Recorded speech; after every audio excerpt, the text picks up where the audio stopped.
மற்றும் குடும்பத்தினரின் சார்பாக நடைபெறும் பசுக்களுக்கான பசிபோக்கும் அகத்திகரை தானம்.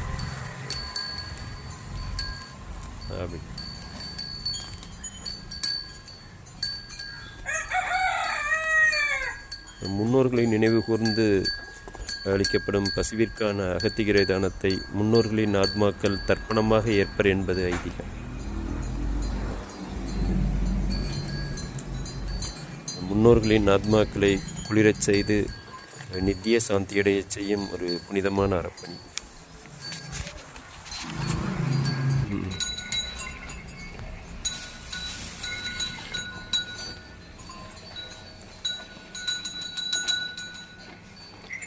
முன்னோர்களின் திதி நாட்களில் அவர்களை நினைந்து பசுவிற்கு அகத்திகரை அளிக்கும் பொழுது அளிப்பவர்களின் குடும்பங்களில் ஏற்படும் பித்ருதோஷம், முன்னோர் சாபம், குடும்ப சாபம், நீடித்த நோய்